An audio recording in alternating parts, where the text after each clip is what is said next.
Bank of America says that technology is still in what they call growth purgatory, like some sort of investing Dante's Inferno, but that some tech stocks have indeed bottomed. So, Joe Terranova, your take on the tech call, tech purgatory, but some indeed have bottomed. Would you agree with that note, old Italian novels aside?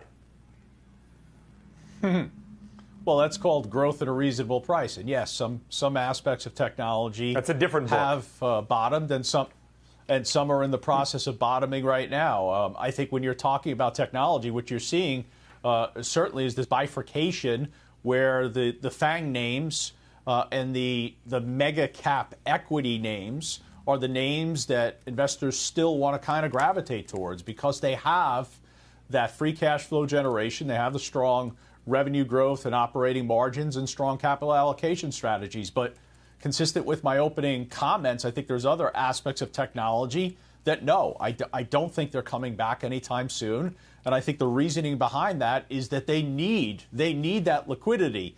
They need in terms of economic growth to see something different than what's happening. We haven't talked about so far the yield curve, which is continuing to flatten. I think a 2 to 10 is about 38 basis points right now, which is the flattest it's been since Q1 of 2020. So that's not exactly an environment that's going to nourish a lot of that non-profitable technology. So it goes back to quality. Stay high up in quality in technology, and I think you'll be okay.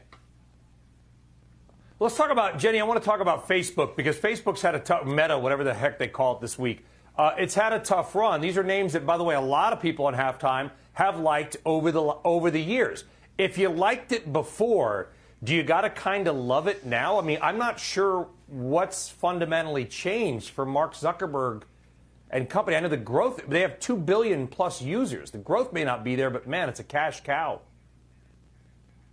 Well, actually, the growth, I think, is there, which is interesting. So we've owned this. We've owned it for a long time. We still have a big gain in it. But the conversation has been, do we love it now? Do we add to it?